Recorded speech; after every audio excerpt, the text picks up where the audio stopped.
Alors déjà, bonjour à tous. Merci de prendre le temps d'assister à ce deuxième rendez-vous mensuel, enfin deuxième de la rentrée scolaire, on va dire.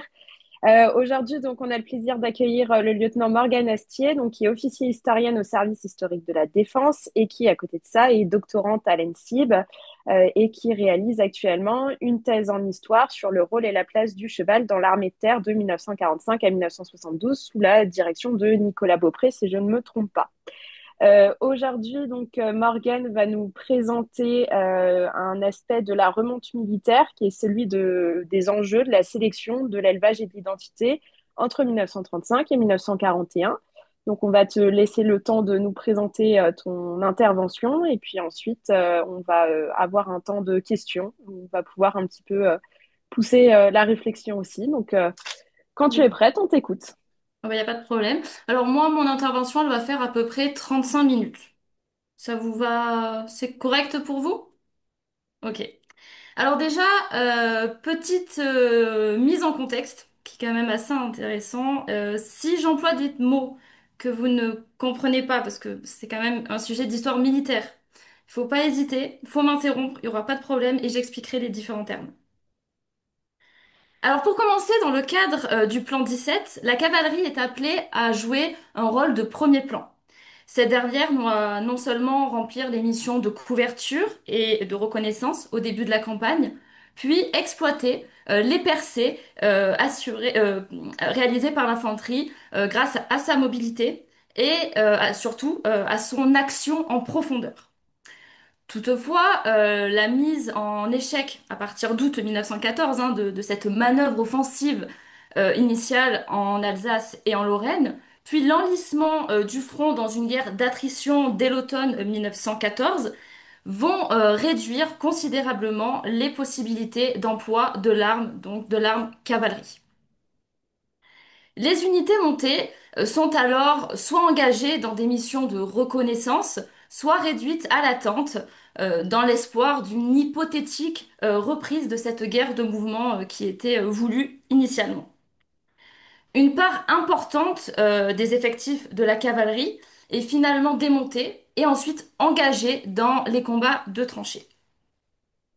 Confronté finalement à cette impasse tactique qui est imposée par une guerre de position, l'armée française va chercher de nouveaux moyens pour rompre le front. La cavalerie ne pouvant plus assurer son rôle bien sûr de manœuvre et surtout de choc, on va avoir un nouveau modèle qui va s'imposer comme une révolution, hein. Et d'ailleurs, mon chef, le lieutenant-colonel Yvan Cadeau, dit qu'il va modifier sensiblement l'art des opérations. Ça va être la motorisation qui va ensuite ouvrir la voie à la mécanisation et bien sûr à une nouvelle mobilité sur le champ de bataille. Donc on va avoir les premiers blindés. Euh, hop, les premiers blindés qui vont apparaître dès 1915 comme le Schneider CA1 ou le Saint-Chamond qui vont apparaître comme une artillerie d'assaut destinée à appuyer l'infanterie. En 1917, autant pour moi, l'apparition du char Renault FT plus léger et surtout doté d'une tourelle rotative va marquer une étape décisive et constituer le prototype du char moderne. Son poids dans la manœuvre décisive se réduit, le cheval reste le moyen de traction premier, qu'il s'agisse de l'arme de l'arme de l'artillerie ou du train. L'ampleur de cet emploi se mesure aussi au volume des pertes, hein. On va avoir une évaluation à près de 1 140 000 chevaux émulés, bien sûr, tués entre 1914 et 1918 au sein de l'armée française. Au sortir de la Première Guerre mondiale, en dépit de la montée en puissance de cette motorisation dont je vous ai parlé, le cheval va conserver une forte portée symbolique dans l'armée de terre en France. Le défilé de la victoire du 14 juillet 1919 en témoigne, hein. Après les blessés qui sont placés en tête du dispositif, les maréchaux français Foch, Joffre et Pétain. Alors ici, vous avez le maréchal Foch et Joffre, aux côtés d'ailleurs du général américain Pershing, vont défiler à cheval, traduisant ainsi une conservation de l'animal. Et on a aussi cette poursuite finalement de ce qu'on voit de l'héritage du général romain qui est célébré lors du triomphe, hein. Cette tradition d'ailleurs, elle va réapparaître sous l'Ancien Régime et elle va être reprise aussi sous l'Empire. Dans l'entre-deux-guerres, la cavalerie française, elle n'est pas figée. Au contraire, elle va offrir des idées novatrices. Pour une partie du haut commandement, d'ailleurs, l'échec de la cavalerie montée en 1914-1918 conduit à envisager le blindé comme son prolongement, hein. Le colonel de Gaulle va ainsi voir dans le char une espèce de destrier moderne. Et les missions traditionnelles de la cavalerie se voient alors renforcées par une puissance de feu offerte, bien entendu, par les blindés. Cependant, cette conception, elle va diviser, hein, parce qu'elle implique l'effacement du cheval et qui n'est pas envisageable pour certains officiers, notamment parfois les plus anciens. Bien que le cheval va perdre son rôle tactique, il va demeurer essentiel à la traction et à la logistique. Son approvisionnement est dès lors un enjeu central, notamment dans l'entre-deux-guerres, qui va être justement pris en charge par ce service de la remonte. Concernant ce service, il faut savoir qu'il est institué le 11 avril 1831 et il va marquer la volonté de doter l'institution d'un organe spécifiquement chargé de l'acquisition et de la répartition des animaux nécessaires aux forces montées et attelées. Cette organisation, elle va connaître de nombreux ajustements, hein, notamment en 1874, lorsque l'administration va séparer les responsabilités. D'un côté, on va avoir les haras nationaux qui sont bien sûr placés sous l'autorité du ministère de l'Agriculture et du Commerce. Et de l'autre, on a le service des remontes qui est rattaché au ministère de la Guerre et dont la fonction est surtout d'assurer l'approvisionnement de l'armée en chevaux. Cette distinction des compétences, elle est censée clarifier les attributions, mais elle met quand même en lumière une tension persistante entre impératifs agricoles et besoins militaires. La loi du 29 mai 1875, bien qu'orientée vers les besoins et une rationalisation de l'élevage, va demeurer quand même assez limitée par son incapacité à intégrer une dimension utilitaire, en particulier là, justement de la production aux exigences du cheval militaire. Un autre arrêté, hein, malheureusement il y en a beaucoup, en 1898 va instituer des commissions hippiques départementales qui vont être en charge d'examiner les questions liées à l'élevage et aussi de renforcer une coordination entre les haras nationaux et le service des remontes. Novembre 1901, les commissions vont disparaître au profit d'une commission mixte des haras et des remontes.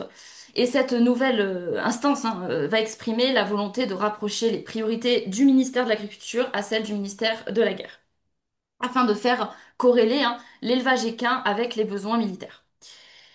À la veille hein, de sa suppression, le service de la remonte dispose encore en 1925 d'une organisation militaire qui est complète et hiérarchisée.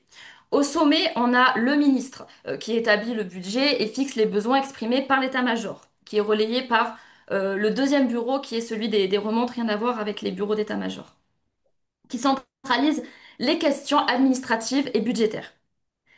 L'inspection des remontes exécute et répartit ensuite les commandes, tandis que le territoire métropolitain est divisé en trois circonscriptions qui vont ensuite se subdiviser en dépôts de remonte, qui sont finalement des véritables centres de préparation et de transition pour les jeunes chevaux, qui sont bien sûr destinés au corps de troupes. Ils sont commandés par un lieutenant-colonel ou un chef d'escadron, et les dépôts vont disposer d'une équipe permanente. À cette structure, il faut rajouter un service régional des remontes, en fonction des régions militaires, chargé de classer chaque année les chevaux et mulets susceptibles d'être mobilisés et de préparer en fait une réquisition éventuelle. Le décret de 1926 donc marque une nouvelle étape en supprimant le service des remontes et en transférant l'organisation des achats des chevaux de l'armée sur le territoire métropolitain au ministère de l'Agriculture. Désormais, les acquisitions, elles sont réalisées par les inspecteurs généraux des haras, donc pas des généraux d'armée. C'est important d'avoir cette idée en tête, qui vont assurer les acquisitions qui sont par contre réalisées par un officier, autant pour moi, qui assure des achats qui vont être appuyés par un officier général militaire.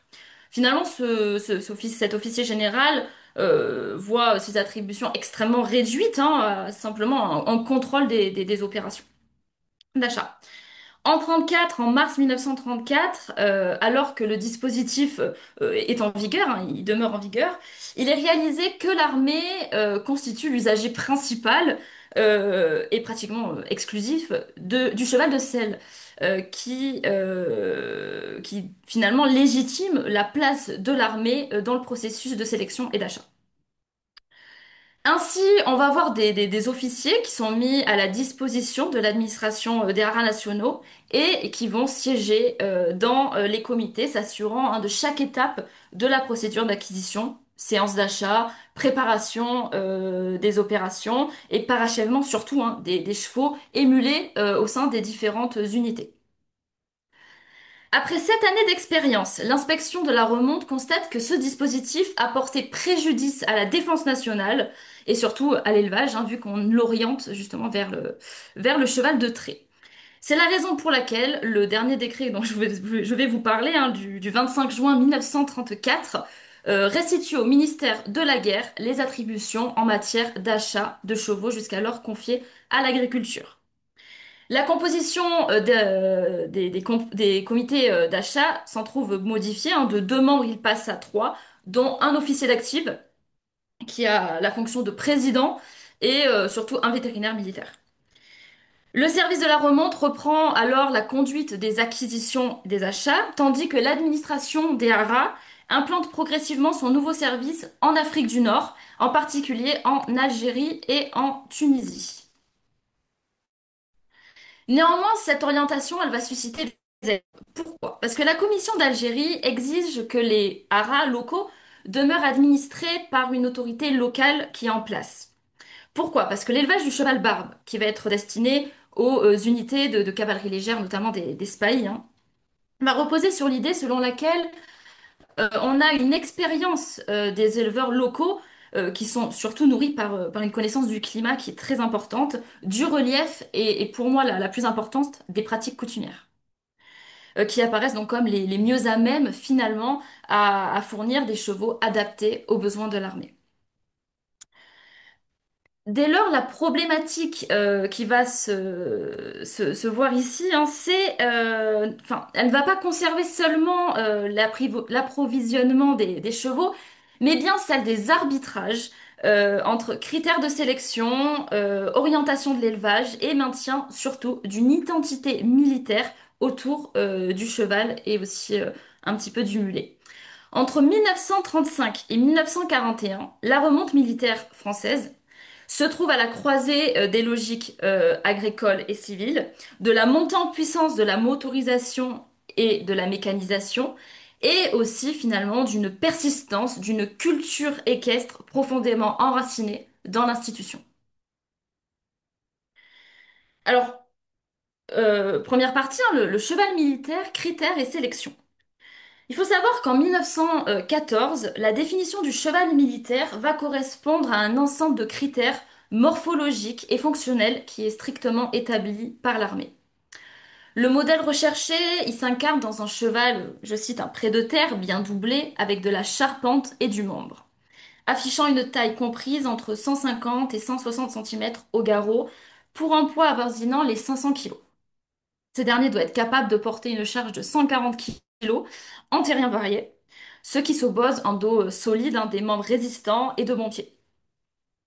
Les règlements, ils vont insister sur une combinaison de rusticité et d'endurance, caractéristiques indispensables pour supporter privation, stress du champ de bataille et efforts prolongés.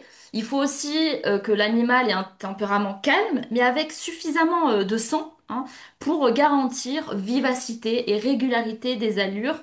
En particulier, il lui faut un pas ample, un trot soutenu, justement pour assurer une exécution, hein, des longues marches qui pourront lui être imposées. Cette définition, elle va connaître certaines déclinaisons selon les différentes armes. Quand je parle d'armes, c'est armes, cavalerie, infanterie, artillerie, etc. Le cheval de selle, le cheval d'armes, doit conjuguer puissance, musculature développée et bon équilibre général en offrant des aptitudes suffisantes, hein, pour les longs parcours.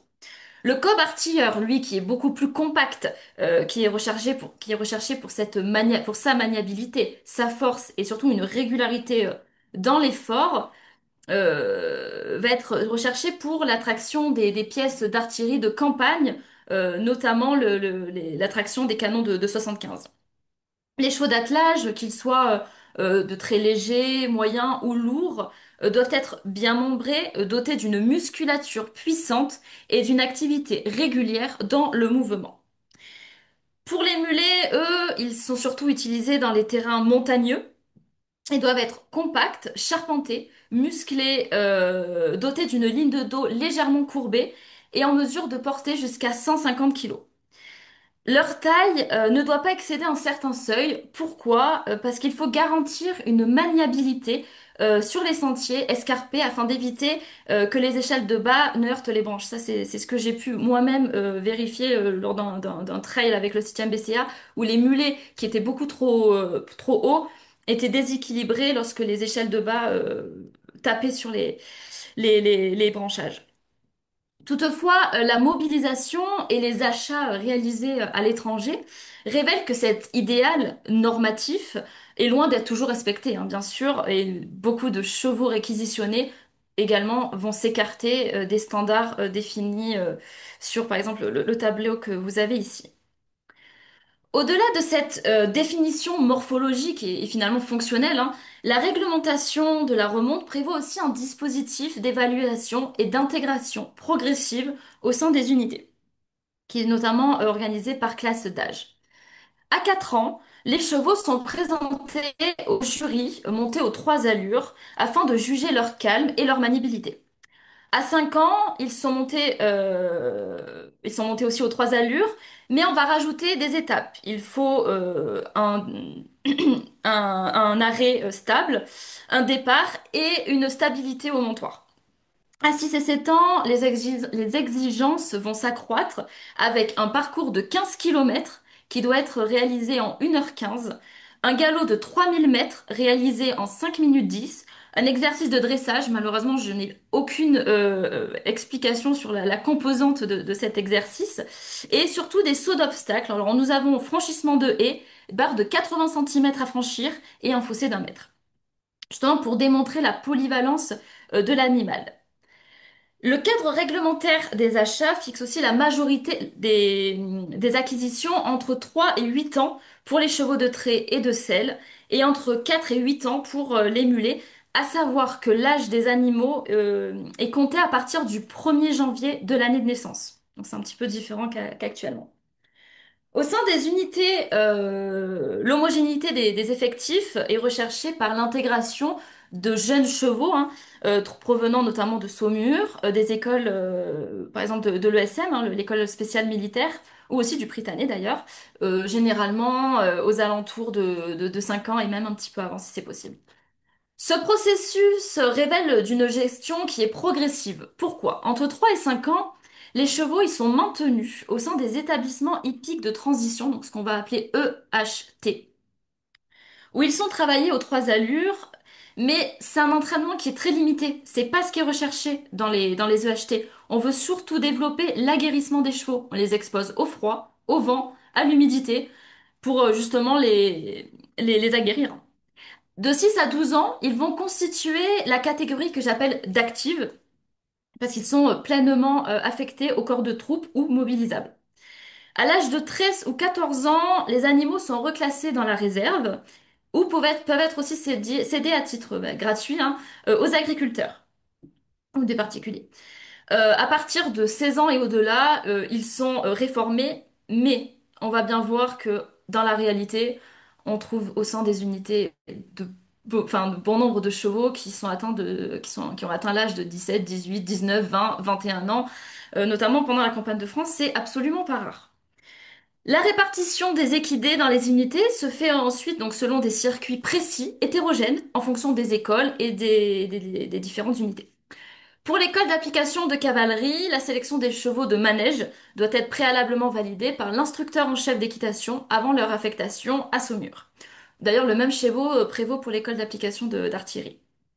S'agissant de l'ESM, les chevaux d'armes sont affectés sans sélection préalable, tandis que ceux de manège et d'instruction transitent bien entendu par Saumur. Donc de la préparation à l'épreuve de la mobilisation.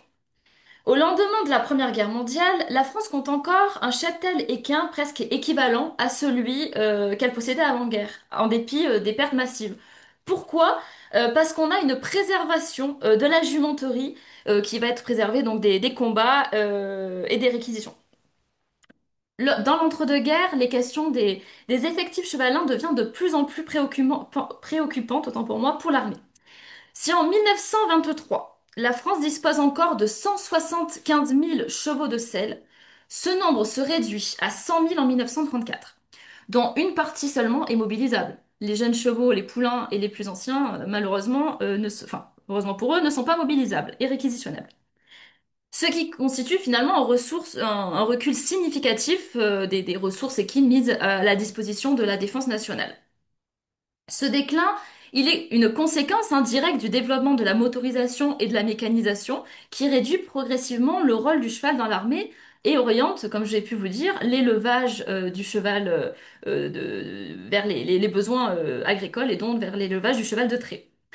La crise du cheval de selle prend donc naissance aussi dans ce contexte de montée en puissance de l'Allemagne et surtout de son réarmement. On a par exemple donc le rapport que vous voyez ici de l'inspection de la remonte qui date de 1935 qui insiste sur l'urgence d'orienter l'élevage vers les besoins de la défense nationale afin de maintenir une proportion suffisante de chevaux de selle au sein des unités. L'évaluation d'ailleurs des besoins en vue d'une mobilisation générale, qui était déjà pensée dès 1935, préconise un effectif total de 725 000 chevaux émulés, dont 153 chevaux de selle. Comparé aux effectifs disponibles, ces besoins révèlent un déficit de 53 000 têtes. Dans l'objectif de combler ce déficit, le rapport préconise plusieurs solutions. Alors on en a plusieurs, je vais pas être exhaustive. Recourir aux chevaux de trait léger, bien que ces derniers ne sont pas appropriés aux fonctions qui vont leur être attribuées, bon, justement par rapport à leur manque d'endurance. Affecté à l'artillerie, une plus grande proportion de chevaux de selle employés comme chevaux d'attelage afin que ces derniers puissent être reversés à la cavalerie en cas de mobilisation. Accroître le nombre de chevaux de selle en promouvant un modèle polyvalent susceptible de rendre service d'une part à l'agriculture, mais aussi constituer finalement une réserve de chevaux mobilisables sur le territoire métropolitain, mais aussi in fine de, de renforcer cette coordination entre haras nationaux et services des remontes.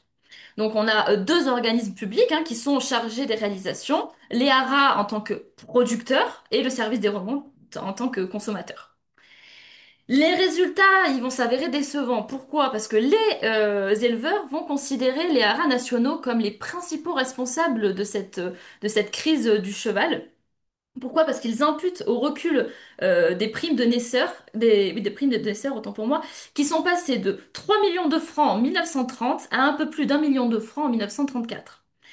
Un effet qui va être finalement assez déterminant sur la filière chevaline. S'agissant du budget qui est alloué à la remonte, celui-ci demeure assez insuffisant pour pouvoir inverser la tendance. À ces facteurs conjonctuels s'ajoutent des tensions sur le prix du marché et notamment une grande inflation. En novembre 1938, les commissions de réquisition réunies 2 mois plus tôt mettent en évidence les difficultés à réunir en qualité et surtout en quantité et surtout en qualité, autant pour moi, de réunir les chevaux nécessaires à une potentielle mobilisation qui va de toute façon arriver. Juillet 1939, les programmes d'achat sont gelés, faute de crédits suffisants et en raison des priorités budgétaires qui sont définies par l'armée. Vous doutez bien que ça va pas être vers les chevaux. En septembre 39, mobilisation qui va finalement conduire à réorganiser la commission mixte des haras et des remontes en simplifiant sa composition et en confiant la présidence non plus à un comité d'achat, mais directement à un général inspecteur de la remonte et donc à un militaire, afin de renforcer justement une autorité de l'institution sur finalement un service qui était, autant pour moi, pour ce terme, est marqué par un équilibre civilo-militaire assez complexe. Cette réforme, elle traduit une volonté d'amélioration de la gestion des effectifs équins, mais ne résout finalement pas les contraintes immédiates de la mobilisation. Faute de disposer suffisamment de chevaux de selle, la décision est alors prise de leur substituer des traits légers, dont je cite: l'inadaptation aux emplois tactiques accélère la dégradation de l'état général. L'affectation d'un animal à une destination pour laquelle il est mal conformé est une cause supplémentaire d'usure. Donc dans ce contexte finalement de pénurie et d'adaptation forcée, le rôle du service des remontes devient central afin d'assurer un ravitaillement suffisant en chevaux et en mulets. Alors en principe, hein, les chevaux sont les animaux, enfin les animaux de bas et les chevaux de selle sont alimentés par les dépôts de remonte mobile, donc ce qu'on va appeler DRM, et la procédure de répartition est unifiée. Je m'explique. Les demandes de recomplètement sont formulées par le commandant des grandes unités. Donc, grandes unités, c'est pour l'échelon, pour une brigade, une division. Faut faire simple. Elles sont transmises ensuite au général commandant l'armée. Si on prend la deuxième armée pendant la campagne de France, ça va être transmis au général Hunzinger. Un exemple, hein. Qui va ensuite donner donc ces directives au directeur du service des remontes qui délivre ensuite des autorisations nécessaires. Les animaux sont ensuite amenés par voie ferrée, en train complet ou en wagon isolé, soit en van ou en bétaillère, mais aussi avec des moyens de fortune, comme vous pouvez voir ici.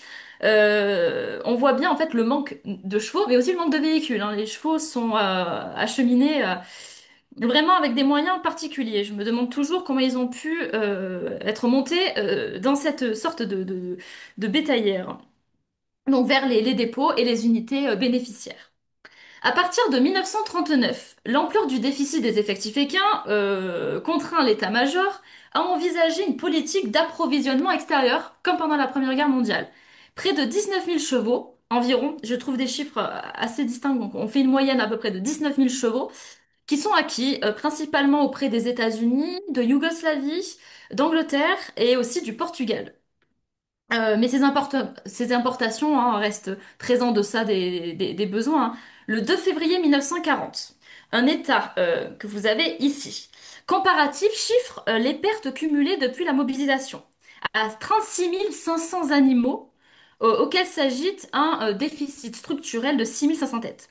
Au total, l'armée enregistre donc un manque de 43 000 chevaux, soit environ 7% de ses effectifs théoriques.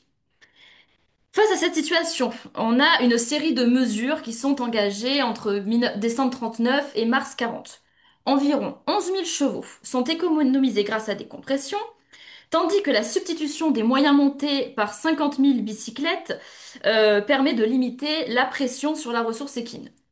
On a aussi la dissolution de certaines petites unités hippomobiles qui vont offrir la possibilité de redéployer les animaux dans des unités très déficitaires.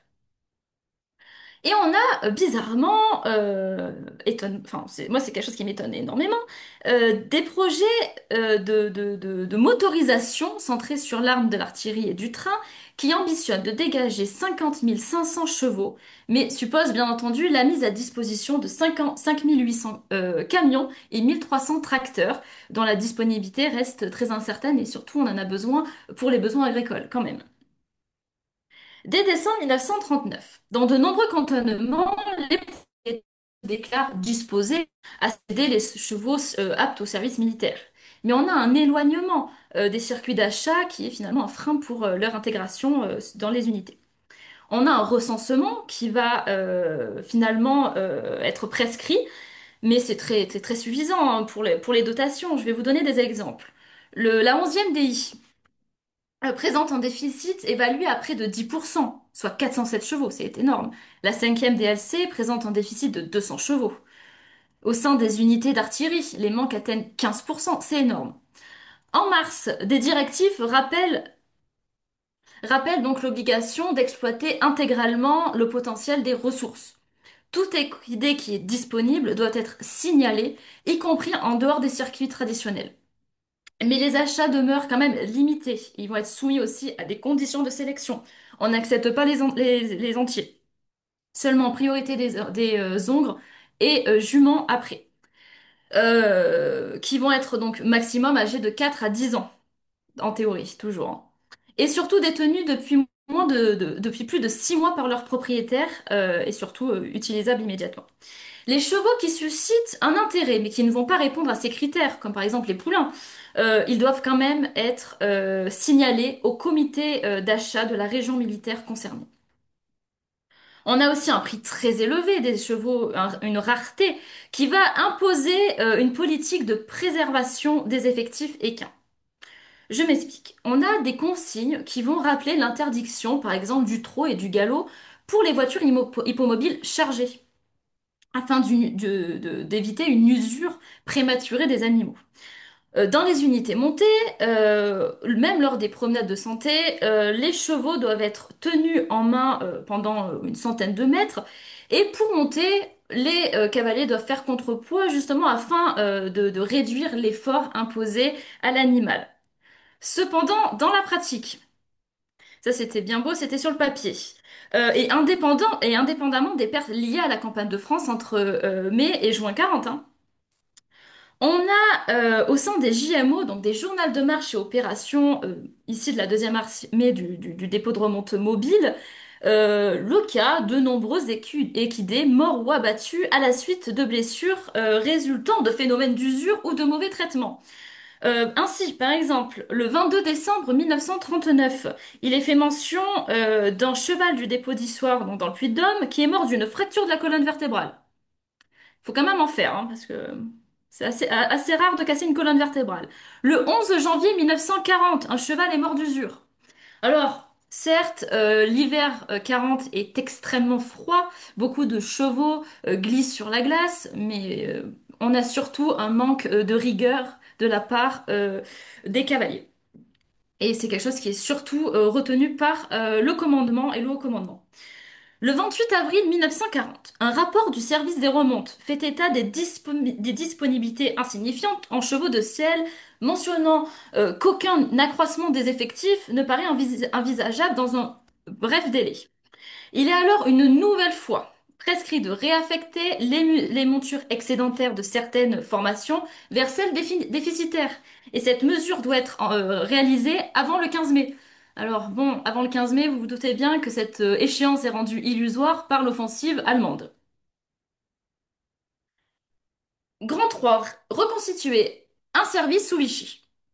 En décembre 1940, la reprise d'une coordination entre l'administration de la guerre et celle de l'agriculture conduit à envisager l'intégration d'officiers des haras, donc non militaires, au sein des commissions d'acquisition des chevaux.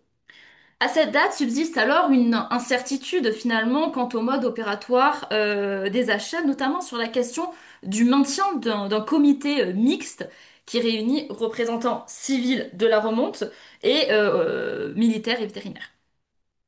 Le secrétaire d'État à la guerre, donc finalement des ministres, hein, mais c'est le nom qui va être employé sous Vichy, le général Charles Hunziker, qui commandait la deuxième armée pendant la campagne de France, envisage que cette coordination puisse être agréée à titre provisoire, compte tenu du nombre de fonctionnaires des haras encore prisonniers de guerre.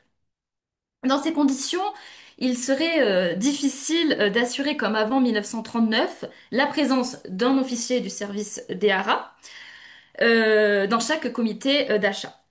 Alors, en pratique, le service des remontes, qui est démilitarisé en exécution hein, des prescriptions de la Convention d'armistice hein, du 25 juin 1940, semble vouloir se reconstituer avec des éléments civils. La place des officiers des haras dans les séances d'achat demeure par contre sujette à controverse. Pourquoi? Leur éventuelle exclusion des commissions d'achat entraîne finalement en contrepoint la remise en cause du rôle des agents de la remonte dans les jurys de concours, notamment dans les jurys de concours des poulinières et des poulies. Et ces débats vont vraiment prendre la forme de véritables règlements de compte, hein. Le directeur du dépôt des talons de Tarbes va adresser au secrétaire d'État à l'Agriculture, donc ministre de l'Agriculture, Pierre Casio, une lettre dans laquelle il estime que, je cite, le nouveau service des remontes semble ignorer les traditions cordiales. Il souligne en particulier que celui-ci ne compte ni ancien président, ni acheteur, à la différence du service des haras d'avant-guerre qui réunissait des personnels expérimentés, formés à la remonte sous des chefs militaires éprouvés, pour constituer du jour au lendemain, malgré la débâcle de nos services d'armée imposés par les conditions d'armistice des commissions d'achat prêtes à fonctionner. Bon, ça c'est aussi en théorie, hein. Dans les faits, on a pu voir que ce n'était pas réellement ce qui s'est passé. En février 1941, l'administration de la guerre met à disposition de l'agriculture environ 45 000 chevaux et mulets excédentaires à l'armée d'armistice. La redistribution de ces animaux soulève toutefois des difficultés. Certains départements disposent d'un cheptel équin plus abondant que d'autres, si bien que les prélèvements doivent être opérés dans des zones excédentaires afin de soutenir les régions les plus touchées par les réquisitions en septembre 1939. Cette logique qui se pose une planification à l'échelle territoriale se révèle rapidement irréalisable sur le plan logistique. Pourquoi? Le dispositif, il prévoit que dans chaque division militaire territoriale, la mise en place d'une commission composée d'un inspecteur des domaines et d'un vétérinaire placé sous la présidence d'un officier en charge des opérations de vente. À savoir que seuls les chevaux excédentaires des effectifs sont concernés. Les animaux qui sont récemment prêtés sont exclus de la procédure. Les ventes sont alors organisées aux enchères sur une base d'une mise à prix de 100 francs. À savoir que les poulinières euh, doivent être consacrées à la reproduction pendant au moins une année, faute de quoi l'acheteur s'impose à une surtaxe de 200%. Alors, il faut vraiment bien faire attention. En définitive, autant pour moi, la crise du cheval de selle amorcée dans l'entre-deux-guerres se traduit par l'essor de la motorisation, de la mécanisation et de la raréfaction du cheptel mobilisable. Elle met en lumière la difficulté à maintenir la vocation militaire d'une filière qui est progressivement réorientée vers les besoins agricoles. Dans ce contexte, le service des remontes occupe une position charnière entre deux logiques qui sont difficilement conciliables. Je vais y arriver. Conçu à la fois comme un organe militaire qui est chargé de l'approvisionnement des unités, de l'inspection des dépôts et de la supervision des comités d'achat, et comme acteur économique, oriente finalement l'élevage et encadre la production. Et ça va d'ailleurs osciller en permanence entre fonction de consommation et fonction de régularisation. L'armistice de juin 1940 accentue encore ces tensions, en démilitarisant le service et en fragmentant les circuits d'approvisionnement, ce qui va finalement aggraver les déséquilibres territoriaux et accroître finalement une concurrence entre encore les administrations. À partir de 1943, on va avoir une inflation énorme, une pénurie de fourrage et une dispersion aussi des comités d'achat qui vont finalement envisager un service centralisé, seul à même finalement d'assurer une planification cohérente et une répartition rationnelle des chevaux disponibles. Voilà, merci beaucoup pour votre attention et je suis prête pour vos questions. Merci à toi.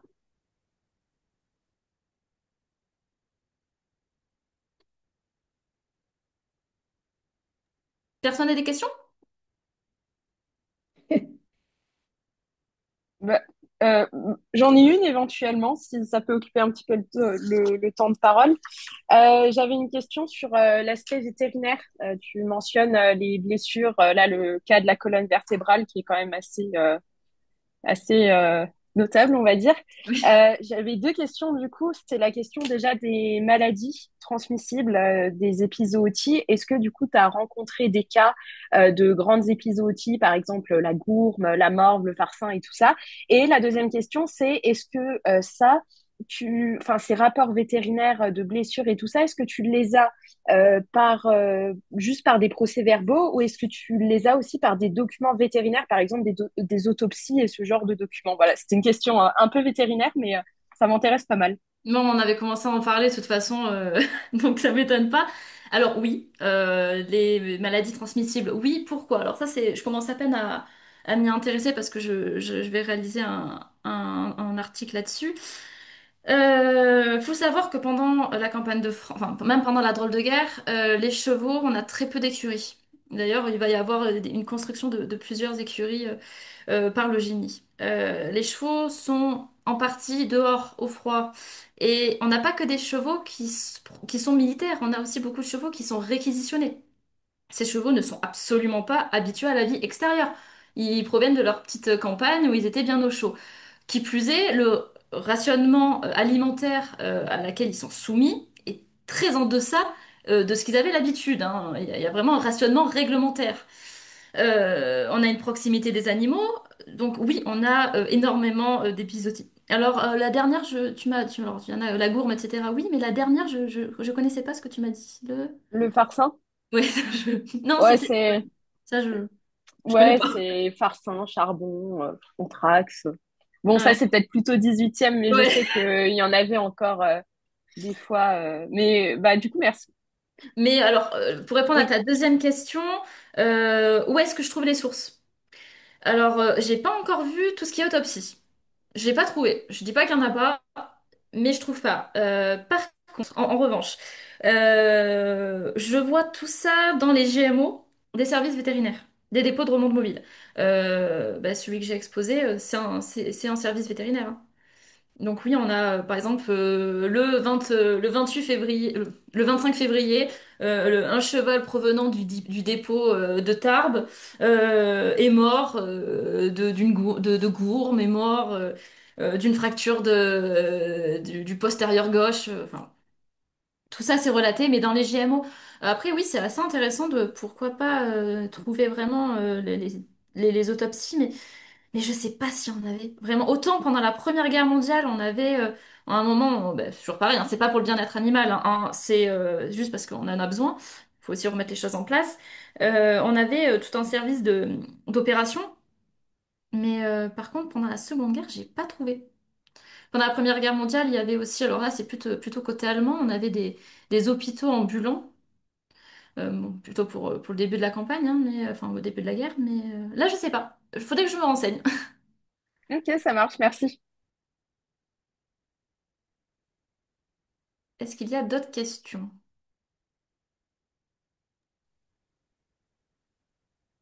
Étienne, tu veux intervenir?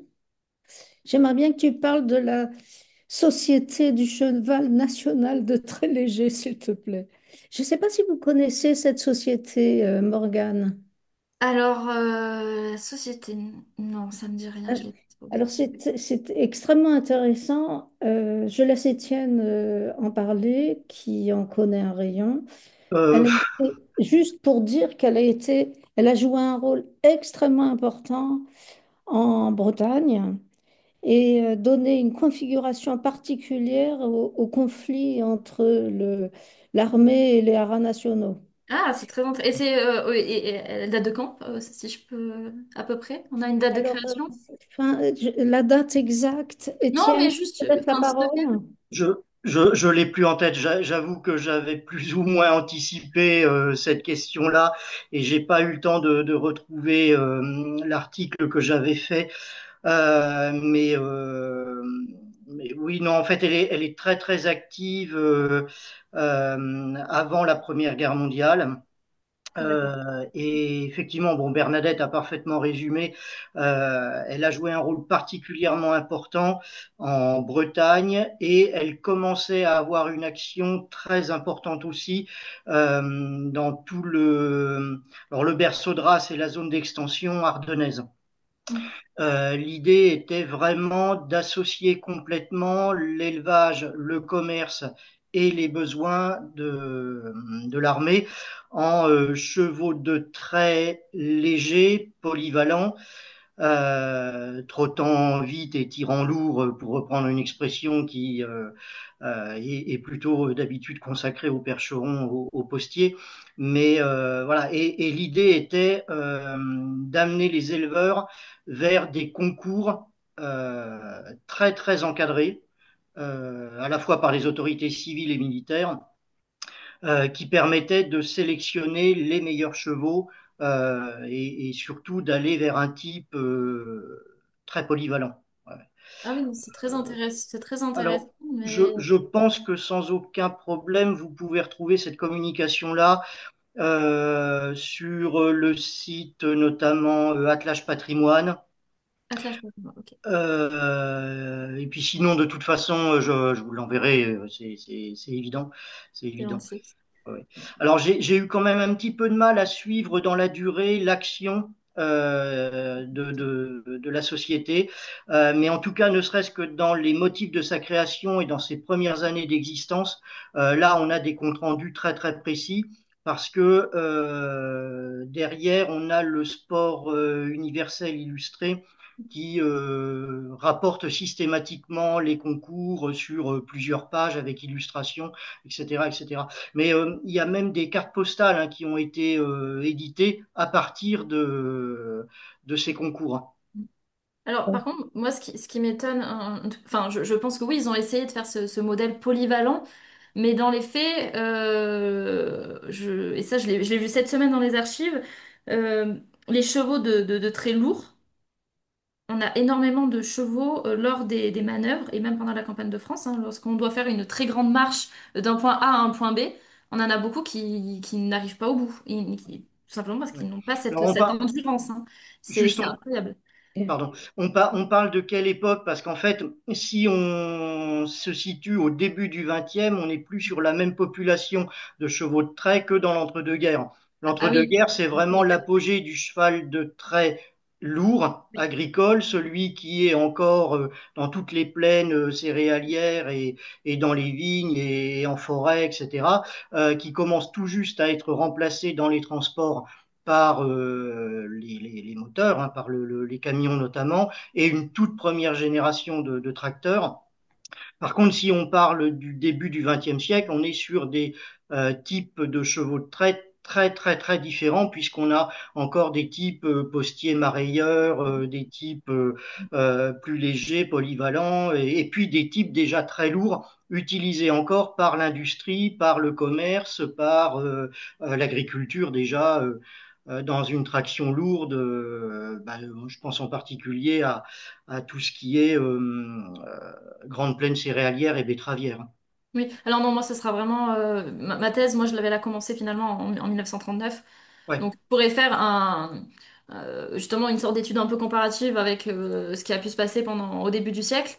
Mais non, moi, c'est vraiment, je commence entre deux guerres pour expliquer en fait ce qui va se passer pendant la campagne de France.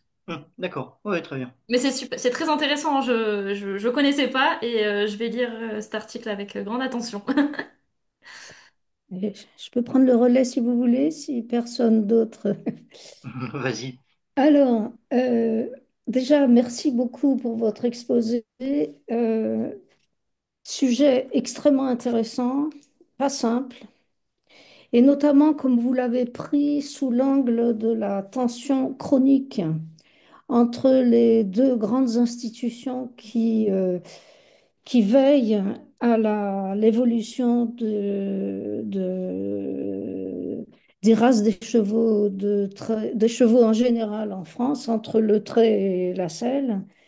Euh, à mon avis, c'est vraiment la problématique majeure pour votre sujet et vous l'avez bien calé de cette manière. Alors, ce que je voudrais dire, c'est que je ne sais pas si vous connaissez le livre de Jacques Mullier, Les chevaux du royaume 1983. Vous connaissez ce livre-là, Oui. d'un historien qui a c'est vraiment le premier à avoir exploré méthodiquement les archives des haras nationaux Et la tension multiforme entre les deux grandes institutions qui en charge de l'élevage et de la sélection des chevaux en France, elle est primordiale, elle est fondamentale et elle est très très ancienne. Donc, je pense que ce serait, même si c'est sous la forme d'un paragraphe, dans votre... C'est pour ça que les haras nationaux ont été créés sous le règne de Louis XIV, hein. Donc, elle est fondatrice. Et la tension entre l'intérêt des éleveurs, le commerce, l'agriculture et toutes les autres formes d'utilisation d'attraction animale, il n'y a pas que l'agriculture, hein, dans l'histoire de la force animale, et c'est fondamental. Euh, pour revenir sur cette histoire très peu connue, hein, de cette société du cheval national de très léger. Personnellement, j'ai échangé beaucoup avec Étienne là-dessus et il m'a fait bénéficier de cette série de cartes postales extraordinaires. Ce qu'Étienne ne dit pas, c'est qu'il est dépositaire d'un fonds d'archives fabuleux sur le cheval et l'attraction animale en général. Et cette série de cartes postales est vraiment très, très intéressante. Ce serait vraiment bien que vous puissiez y avoir accès, mais Étienne est très généreux de son fonds. Et d'ailleurs, professionnel des archives, hein, il faut le rappeler. Alors personnellement, euh, j'ai attrapé cette question du conflit chronique entre les haras nationaux et l'armée et l'armante par le biais des maquignons. Oui. Parce que j'ai mené une enquête abominablement longue sur une famille de grands marchands de chevaux berrichons que je vois Étienne sourire, que Étienne connaît très très bien aussi et leur prise de rôle dans ce couple antagoniste constitué par Léara et et l'Armante. Évidemment, les marchands de chevaux ont tiré leur marron du feu, et bien qu'au départ, au début enfin, dans des tout premiers textes fondateurs de la création de l'Armante, il était stipulé que dans les opérations de l'Armante, il ne devait pas y avoir de maquignons. Mais en fait, on a bien vu que c'était impossible de les contrôler. Et moi, j'ai attrapé cette histoire. Je ne sais pas si vous connaissez une publication qui vient d'arriver là, avec un drôle d'intitulé pour un colloque, hein. C'était les actes d'un colloque. C'est le première thématique des journées culturelles de la Fédération française d'équitation. Et ça s'appelle Les origines de l'équitation, avec un sous-titre qui est beaucoup plus intéressant, Le cheval, un acteur permanent du changement social.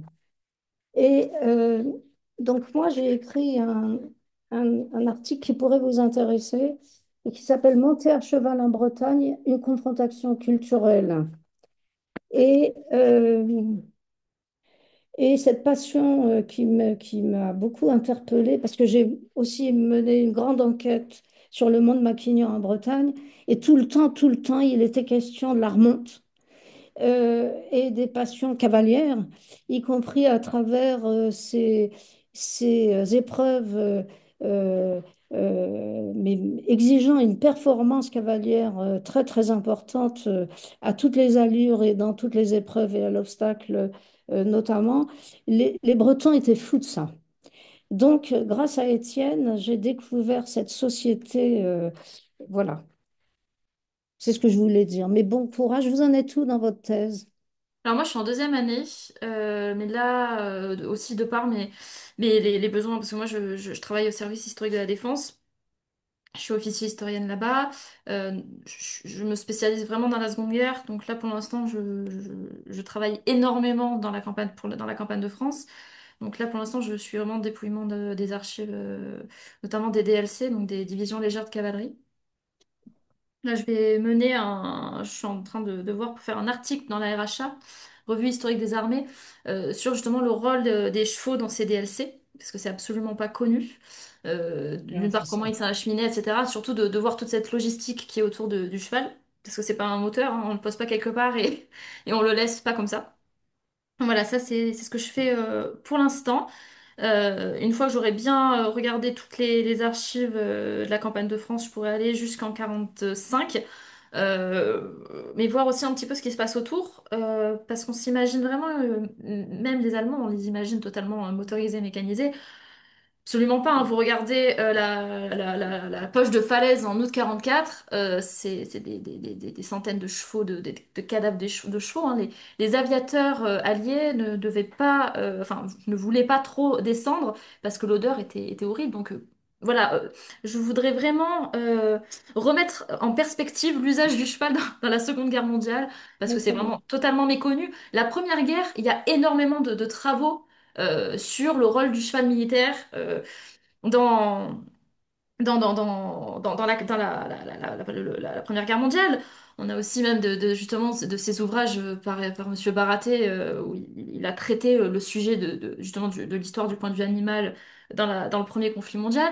Mais la Seconde Guerre, c'est absolument pas traité. Moi, quand j'ai dit que Ouais. j'allais travailler sur le cheval pendant la Seconde Guerre mondiale, on m'a ri au nez en me disant, il n'y en a plus. Je vais vous C'est pour donner ça un que chiffre. Je vais c'est vous pour ça- donner un chiffre. Pendant la campagne de France, donc mai-juin 1940, 60 000 chevaux morts. C'est énorme. Alors, c'est pas énorme par rapport à la Première Guerre mondiale, mais on est sur un mois de guerre. Et la plupart des animaux morts, ce ne sont pas ceux qu'on dans les unités montées. C'est tous les chevaux d'artillerie, enfin tous les chevaux des unités hippomobiles. Autre argument aussi qui est très intéressant. On s'imagine l'armée américaine totalement motorisée et mécanisée en 44, hein. Mais, enfin, de 42 à 45. Mm. Alors, il n'y a pas de chevaux, ça c'est sûr. Mais par contre, on a 30 000 mules. 30 000 mules déployées dans le Pacifique et en Afrique du Nord. Alors c'est anecdotique, hein. Moi souvent on me dit oui mais ça c'est anecdotique, ça c'est anecdotique. Mais à force d'avoir beaucoup d'anecdotes, ça fait quelque chose de très intéressant. Donc ça c'est vraiment sur enfin, ce dont je bosse en ce moment. Première année, donc l'année dernière, je me suis concentrée après 45. Donc vraiment tout ce qui est fond des années 50 aux années 70 avec cette volonté, en fait, finalement, de l'institution. On n'en a plus besoin dans les régiments, mais on ne peut pas s'en passer. C'est ça. L'armée de terre, on est quand même une armée extrêmement traditionnelle. On aime fortement les chevaux, alors pas tous, bien sûr, mais on n'arrive pas à s'en séparer. Et après la Seconde Guerre mondiale, oui, il y en a moins. Les chefs de corps, d'ailleurs, disent un officier qui perd son temps à monter à cheval est un mauvais officier. Mais en contrepartie, on va développer les sports équestres. Même si ça a commencé début 20e, mais on va les développer pour toujours maintenir. Ensuite, bah, le cadre noir de Saumur, il va avoir à partir du colonel Margot, ça va être une dimension très très internationale. Euh, du commandant, non, oui, autant pour moi, du commandant, enfin du chef d'escadron. On va avoir une dimension internationale. On a beaucoup d'officiers étrangers qui vont venir se perfectionner en art équestre en France. Donc on a ce côté diplomatique. On va toujours chercher à le garder. Et même en 72, quand le cadre noir, avec la création de l'École nationale d'équitation, enfin, l'institution va perdre le cadre noir qui va passer aux mains du ministère de l'Agriculture, euh, l'armée ne peut pas se séparer totalement. On se sépare du cadre noir, oui, mais au commandement du cadre noir, on a toujours un officier soit supérieur, soit général. Et l'équitation va revenir obligatoire dans les formations initiales, notamment des élèves de cire. On n'arrive pas à s'en séparer. C'est vraiment, il y a un lien. Oui, autant pour moi. Non, non, mais vous êtes passionné, vous avez bien raison. Euh, c'est un aspect que vous allez traiter, deux aspects que vous allez traiter dans votre thèse, j'espère. Cet attachement singulier que vous venez de décrire Et d'autre part, le rôle joué par l'armée dans cette période-là pour opérer un transfert du cheval vers la société civile et les sports. Ah oui, mais totalement, à partir des Ça, années c'est 60. essentiel, hein. À partir des années 60, on va avoir un recul de cette primauté de l'armée sur la pratique équestre. On va commencer à avoir aussi, notamment aux Jeux Olympiques, il me semble que c'est les Jeux Olympiques de Mexico, où on a le, non, peut-être avant, on a le premier cavalier civil euh, qui va y participer. Ah oui, totalement. Ce qu'on appelle en fait au sein de l'armée, c'est une équitation populaire. Alors, populaire entre guillemets, hein. Il n'y a aucun côté négatif là-dedans. Mais oui, c'est l'armée de terre, qui va assurer cette passation d'équitation tenue par l'institution à une équitation civile dans les années 60. Ah oui, mais totalement. Et même après, on a toujours pas un contrôle, mais l'armée, il y a toujours une personnalité de l'armée au sein de cette équitation civile. Et même actuellement, alors le grand Dieu, s'il m'entendait dire ça, j'espère qu'il va pas, il va pas m'entendre, mais du colonel Valette à la tête du cadre noir en témoigne. On a encore bien, et heureusement, on a encore des cavaliers militaires de haut niveau au sein de l'équitation civile. Je vais Et, vous poser une autre question. Si personne n'est en- Non, je peux y aller.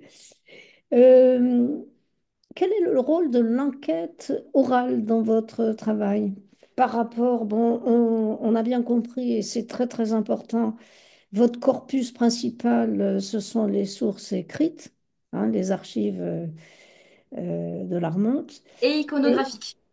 et iconographiques, très important. J'ai beaucoup de photos, j'ai un fond très important, enfin je commence à avoir un fond important, et alors ça j'ai pas encore travaillé dessus, mais aussi la symbolique militaire, la place du cheval dans les insignes.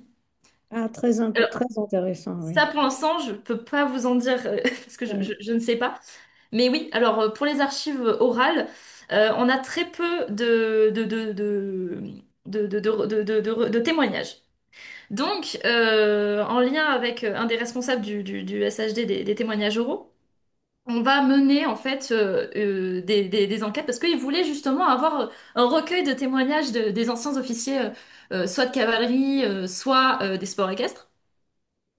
Donc, on va commencer ça lundi le 17. Donc ça c'est pour commencer. Et puis moi, en parallèle, avant de m'associer à ce département-là, j'ai commencé à enquêter de mon côté et on va prendre pour moi le plus important, je suis en contact assez permanent avec le colonel Card, euh, qui est quand même moi, c'était un honneur hein, de parler avec le colonel Card, qui m'a justement bien expliqué ce passage, parce que lui, en fait, il est parti en Algérie en 63, justement pour ramener en fait les régiments en métropole. Et ensuite, lui, comme il dit, moi, je voulais être un vrai officier. Et je me suis retrouvée le crottin et les éperons. Donc justement de voir d'une part un officier qui a fait l'ESM, qui voulait être officier des armes, qui finalement a une carrière dans les sports équestres qui est quand même assez incroyable, hein. Enfin, Colonel Card, c'est pas n'importe qui.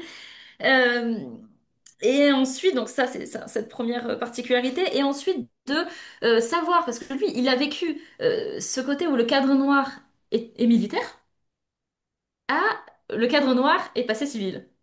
Et quel rôle, en fait, les officiers ont dans cette dynamique-là. Donc oui, c'est une grande part. J'ai Hmm. commencé, mais voilà, on va commencer vraiment à s'y mettre le 17. Et on va aller jusqu'à nos jours. Et alors, initialement, ma thèse, c'était de 45 jusqu'à nos jours, mais c'est pas très intéressant. Puis à un moment, jusqu'à nos jours, c'est plus de l'histoire, enfin, pour moi. Même si on a quand même une méthodologie, mais pour moi, jusqu'à nos jours, c'est pas de l'histoire. Mais je pense que je vais essayer d'avoir des témoignages, par exemple, du chef d'escadron Guillaume Lundy. Je sais pas si vous voyez, qui était au Cadre Noir et qui maintenant est à l'EME. qui est très, très sympa en plus, donc, du colonel Valette, etc. Donc je pense qu'il y a quelque chose à faire, mais aussi de ces anciens officiers de l'école d'application, non pas du cadre nord, mais d'école d'application, il y a quelque chose à faire. Je sais pas si j'ai répondu à votre question. Oui, Bonjour, merci beaucoup pour votre présentation. Je me permets d'enchaîner et de poser mes questions. J'avais des questions concernant les formations, donc la formation des chevaux, mais aussi la formation des cavaliers. Et donc d'une part, comment ça se passait? Je vois à peu près pour la Première Guerre mondiale, mais du coup pour la deuxième, je me demandais s'il y avait des évolutions. Et d'autre part, est-ce que vous avez des sources sur l'attribution et la formation des couples entre cavaliers et chevaux? Alors ça serait idée. Alors déjà, merci beaucoup de m'avoir invité. J'ai oublié de... Quand même, c'est un peu l'essentiel. Je vais d'abord répondre à votre deuxième question. Alors ça serait fabuleux. Ça serait vraiment fabuleux d'avoir l'attribution d'une monture, mais ça c'est en théorie. En pratique, non. Non. Pff, c'est un cheval pour trois cavaliers. Donc voilà, première, première réponse. Euh, Et oui. du coup, un cheval pour trois cavaliers. Et est-ce que vous savez la durée moyenne sur laquelle comment dire, est-ce qu'il y avait un gros turnover? Est-ce que les cavaliers changeaient beaucoup de monture du coup, ou combien de temps durait ce... Ben, en fonction de, par exemple, en temps de guerre, hein, ça dépend de la durée de vie du cheval. Ouais, donc c'est vraiment lié à la durée de vie. Ouais. Ok, Alors, d'accord, en temps merci. de paix, c'est différent. En Mhm. temps de paix, c'est différent, mais les besoins sont réduits. On va être surtout sur de l'entraînement en manœuvre, etc. Comme vous avez pu le voir. Alors, je sais pas si je peux. Ah, mince. Comme ici, où on a une manœuvre en, en temps de paix, entre guillemets, hein, on est quand même sous Vichy, donc l'armistice n'est pas une paix, hein, c'est quelque chose qu'on oublie souvent, mais c'est pas une paix. Donc là, on est sous Vichy, on a une manœuvre du 3e régiment de hussards qui est assez particulière, où on voit quand même les chevaux chargés, on se croirait en pleine guerre de 70, où les soldats, les militaires sont au sabre au clair. Alors, c'est très anachronique. Elle m'a beaucoup plu cette photo. Mais ça, c'est de la manœuvre. En temps de guerre, bah, ça dépend de la durée de vie du cheval, hein.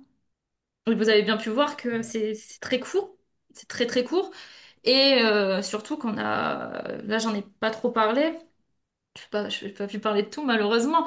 Mais on a aussi énormément de chevaux qui se retrouvent, par exemple, dans les DLC à 18, 20 ans, 21 ans. J'en ai même trouvé un de 23 ans qui est malade. Ah oui, forcément, à 23 ans, c'est plus trop sa place sur un champ de bataille. Mais on a tellement besoin de chevaux qu'on prend tout ce qu'il faut, tout ce qu'il y a. Sauf qu'en fait, finalement, bah, c'est comme un truc qui vaut pas cher, mais on l'achète pas cher, mais finalement, sur le long terme, il va coûter cher parce qu'on va devoir toujours le racheter. Bah là, c'est pareil. On prend tout ce qu'il y a. Donc, on prend un cheval de 23 ans parce qu'on en a besoin. Mais en fait, il va coûter plus cher parce qu'il sera toujours malade. Et finalement, il sera pas utile. Et il va coûter de l'argent et il va mobiliser des hommes qui doivent s'en occuper. Qui doivent s'en occuper. Concernant la première question, ah oui, la formation des militaires. Alors là, il y a deux. Alors on va le subdiviser en deux parties. D'une part, les officiers. Enfin, je vais parler peut-être des officiers. D'une part, les officiers d'active. Donc par exemple ceux qui sortent de l'école spéciale militaire. Concernant ceux qui sortent de l'école spéciale militaire, formation déjà obligation de la pratique équestre en école, surtout pendant l'entre-deux-guerres.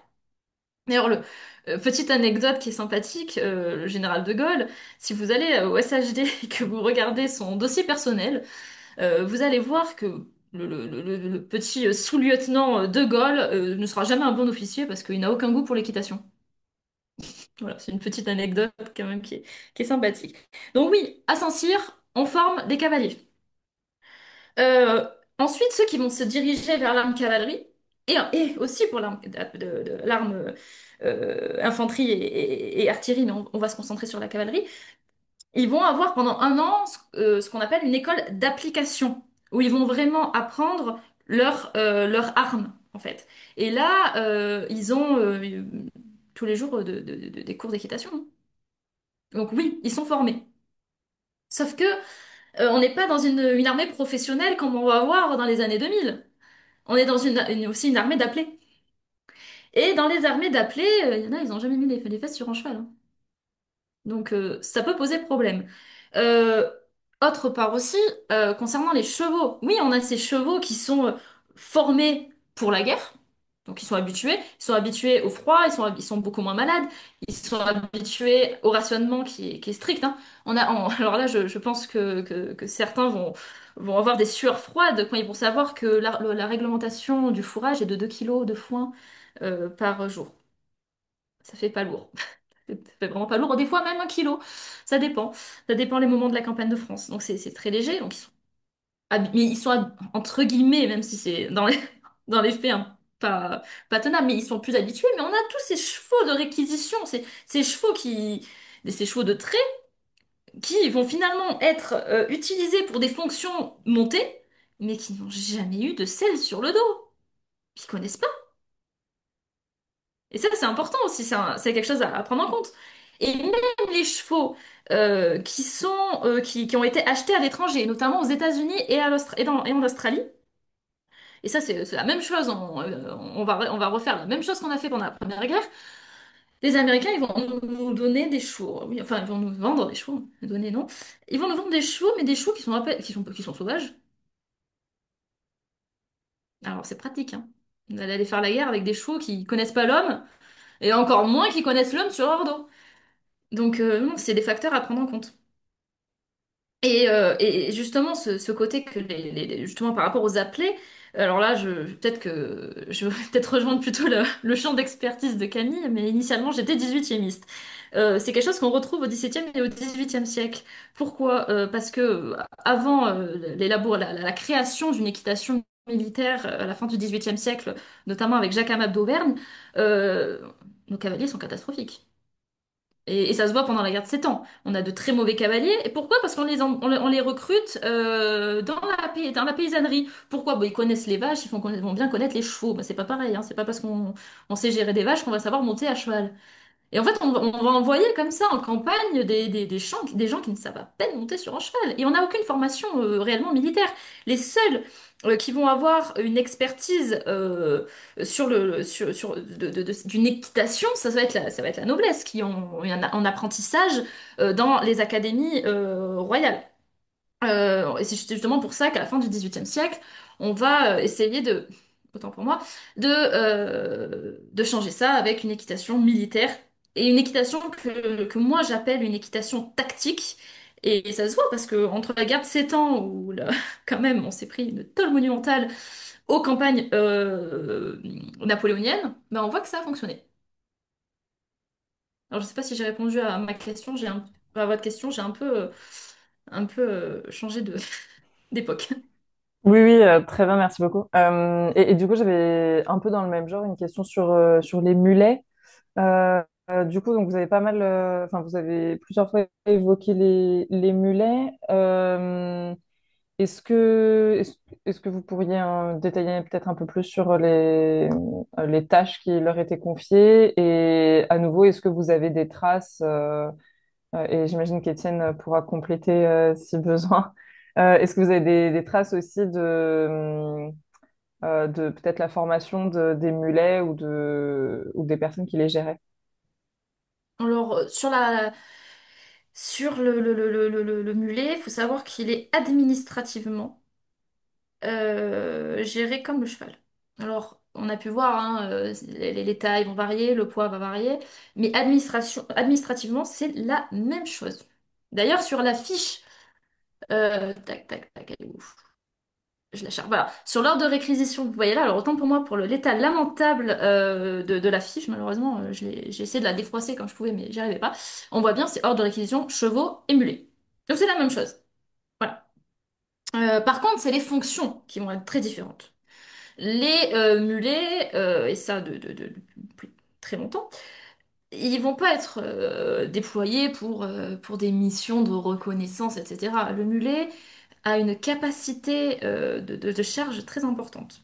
150 kilos, c'est toujours ce on leur demande, j'y reviendrai après, actuellement. Ils vont avoir des fonctions surtout pour les terrains en montagne. Donc, pendant la campagne de France, très peu de mulets dans la première armée où il y a beaucoup de régiments d'infanterie et mécanique. Pareil pour la deuxième armée, très peu. Par contre, on a l'armée des Alpes. Et là, l'armée des Alpes, on va en avoir besoin. D'ailleurs, on a un surplus de chevaux de selle, c'est ça qui est étonnant, dans l'armée des Alpes. Et on a par contre des mulets comme ça, un peu dans toutes les unités, mais qui servent finalement à rien. Et justement, l'armée des Alpes dit non, mais nous, on veut bien vous, on veut bien vous donner les chevaux de trait qui ne nous servent à rien, mais donnez-nous les mulets. Parce que les mulets, et ça, je vais rebondir sur quelque chose que moi, personnellement, j'ai vu, ils sont efficaces. Ils sont très efficaces dans les terrains en montagne. Actuellement, le 7e BCA, qui a finalement, on a dissous nos unités multières dans les années 60 parce qu'on n'en avait plus besoin, soi-disant. Mais ils y reviennent. Alors, pas tous, hein. Mais il y a cette dynamique de vouloir réintroduire le mulet. Pourquoi? Parce que le mulet, on peut le charger, on peut lui mettre 150 max, hein, pas plus, hein, 150 kilos max. Et pendant que le mulet va porter, on va dire, munitions, euh, tentes, etc., des packs, enfin des soldats, ben l'homme, ben il va continuer à marcher. Alors que s'il va se charger, lui, avec ses 30 kilos sur le dos, ben il sera moins frais que si le mulet avait porté. Donc c'est pour ça qu'on essaie de réintroduire le mulet, alors, mais c'est anecdotique, hein, au 7e BCA. Ben ça y est, je suis perdue dans ce que je voulais dire, je sais plus. Sur la formation des mulets, c'est exactement la même chose. On va l'habituer à se déployer, à manœuvrer en terrain montagneux et surtout enneigé en fait. Ce qui est très sympathique aussi, je ne sais pas si vous êtes allé au musée à Grenoble des chasseurs alpins. Alors moi j'ai eu la chance d'aller dans les réserves et j'ai pu voir des choses absolument incroyables, notamment des raquettes. Eh oui, des raquettes pour les mulets. Pour qu'ils aient une prise sur la neige et surtout qu'ils ne tombent pas et qu'ils ne glissent pas. Donc oui, on a quand même des moyens qui sont adaptés aux mulets. Mais sinon, oui, on a toujours aussi ces mulets de réquisition. Ces mulets de réquisition. Mais on en a moins aussi. Pourquoi? Parce que ben, un mulet, ça coûte cher. Ça coûte très très cher. Et même actuellement, hein, si vous voyez le prix des mulets, moi, quand on m'a dit 8 000 euros, je vais, ah bon, quand même, c'est un prix. C'est stérile, hein. C'est stérile. Donc c'est très bien en pratique, mais ça revient très très cher. On va également... Alors, quelque chose qui est intéressant, on va avoir ce passage de... on va donner en fait à l'agriculture plusieurs chevaux, ça j'en ai parlé, émulé, j'en ai parlé. Ce qui est très intéressant, alors ça j'en ai pas parlé parce que si vous me réinvitez, je pourrais en parler la prochaine fois. Mais à partir de 42, l'armée allemande va nous demander des mulets. Alors on se demande pourquoi. Pourquoi l'armée allemande nous demande des mulets? Et en fait, ils les demandent pas pour eux, ils les demandent pour les Italiens. Et c'est très étonnant vu que nous, en 44, quand on va avoir le Monte Cassino, etc., on va récupérer 10 000 chevaux. Alors moi, ça me fait rire aussi cette image hein, de l'armée française totalement motorisée, mécanisée, alors qu'on nous demande 10 000 chevaux dans les Alpes. Sur les 10 000 chevaux, enfin les 10 000 équidés. Sur les 10 000 équidés, on a 7 000 mulets. Et les 7 000 mulets, on va les récupérer notamment chez les agriculteurs qui n'ont pas forcément voulu céder leurs chevaux à l'armée allemande à partir de 42. Voilà. Alors, lors des réquisitions pour l'armée française, ça va. À savoir aussi quelque chose, moi j'étais très étonnée, réquisition n'est pas égal à don. L'institution donne de l'argent équivalent au prix du cheval. Si un cheval vaut, moi j'en ai par exemple qui vaut mais rien, 1 200 francs, ben, ils vont leur donner 1 200 francs. Par contre, j'en ai qui sont beaucoup plus chers, qui valent 10 000 francs par exemple. Et l'armée donne 10 000 francs. Bon, ces chevaux-là, ça sera pour les chevaux de monture des officiers. Voilà. Et alors, petite dernière question. Donc vous dites là, par exemple, qu'il y a eu une réquisition de 10 000 équidés. Est-ce que vous avez des traces d'ânes aussi? Alors, les ânes, j'en trouve, on en a beaucoup en Indochine et en Algérie. Alors, en Indochine, enfin, c'est pas vraiment des ânes qu'on va voir, c'est des petits poneys indochinois qui sont qui connaissent, enfin, qui sont habitués ce climat. En Algérie, on va avoir des ânes locaux, hein, mais pas du tout, par contre, pour l'Italie. Alors, j'ai pas encore vraiment regardé des archives, hein, c'est un de mes commandants. Le commandant Aigret qui travaille aussi sur le mulet. Par contre, lui, vraiment à 44. Moi, je suis pas encore allée dans les archives après 40, après 41. Donc, je vais pas aller, je vais pas vous Ça marche. affirmer quelque chose que je ne connais pas. Par contre, actuellement, en Ukraine, ils ont des ânes. Mhm. Ok, d'accord. En Ukraine, ils ont des ânes. Alors, on en a aussi la moto, etc. Parce que bon, les chars ne servent à rien. On le voit bien. Mais ils ont des ânes, justement, pour porter. Pourquoi? Parce que bah, le mulet, ça coûte trop cher, alors que l'âne, bah, c'est beaucoup plus Ok. pratique. Et du coup, c'est des ânes locaux? En Ukraine? Ouais. Ou alors c'est des ânes qui sont importés. Je sais pas. Je Ok, pense qu'il y d'accord. a beaucoup d'ânes locaux, mais là, je sais pas. Ok, d'accord. Bah, En merci Algérie, beaucoup. c'est des locaux. En Algérie, c'est des locaux. Ouais, ça, ouais, bien sûr. Et en Ok, super. Indochine. Et, oui, mais je sais pas si vous avez d'autres questions. Hein, oui, pas de problème. Bah, moi, ça y est, vous avez fait le tour. Merci beaucoup. Est-ce que quelqu'un d'autre souhaite compléter ou aurait des questions? Juste une toute petite précision en fait par rapport aux ânes, ça tient beaucoup à la nature même du conflit, guerre de position, guerre de mouvement, etc. Première Guerre mondiale, on a énormément d'ânes qui, à un moment ou à un autre, interviennent, parce que, bah, évidemment, quand on est dans une guerre de position, de tranchées notamment, là, on a une utilité assez immédiate à avoir des ânes bâtés qui vont circuler pour le courrier, pour le ravitaillement, pour les munitions, etc. Évidemment, quand on est dans une guerre de mouvement, il vaut mieux avoir des chevaux, des mules si on est mules et mulets si on est en terrain accidenté et des moteurs plutôt que des ânes. Euh, Deux autres, juste petite remarque, voilà, pour revenir sur cette histoire militaire des mules et des mulets. Bon, il y aurait je ne sais pas combien d'études et de bouquins à produire pour faire le tour de la question. Et encore, juste une chose aussi par rapport à la nature même des mulets. On a parlé des différentes catégories de chevaux. Il y a différentes catégories de mulets aussi. Et en l'occurrence, les mulets de montagne produites sur la base de juments comtoises, bretonnes ou ardennaises, avec des ânes de moindre format que ceux du Poitou, sont beaucoup plus intéressants que les grandes mules poitevines qui elles sont plutôt des mules de trait, éventuellement des mules bâtées, mais je sais de quoi je parle. Quand vous montez une charge de, même si c'est pas 150 kilos, mais qui va autour des 100, 120 kilos, avec certaines pièces qui ne peuvent pas être séparées, quand vous avez une mule poitevine d'un mètre 70 ou 72 au garrot, alors effectivement la question du déplacement, des branchages, etc intervient, mais il y a aussi la question humaine. Et puis, bah, plus les mules et les mulets sont grands, moins ils sont agiles sur les terrains accidentés. Ça, il faut le savoir. Même si évidemment une mule et un mulet va rester bien plus agile avec un pied bien plus sûr et beaucoup plus de sang-froid qu'un cheval sur le terrain accidenté, évidemment une mule un petit peu plus petite, compacte et assez véloce va être beaucoup plus intéressante pour une utilisation militaire. Et puis juste dernière remarque, tout à l'heure vous vous étonniez de la façon dont on pouvait faire monter les animaux dans ces camions qui n'ont pas de pont incliné, bah, tout simplement à quai. Voilà. On Oui, oui, trouve un oui, quai oui.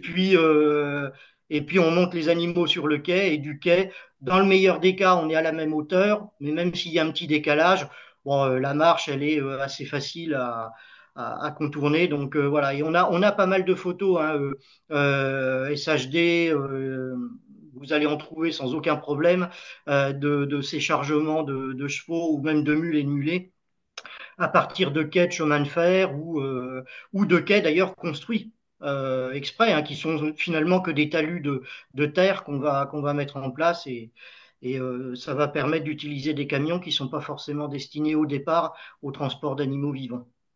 Voilà, c'est Alors, juste. oui. Non, non, c'est très intéressant et je vous prêchez une convertie par rapport au mulet. Parce que moi, j'ai déjà, bah, quand on est parti avec au raid muletier avec le 7e BCA, moi, je m'en suis rendu compte. Il faut savoir qu'ils ont pris une muletière civile, hein, qu'ils ont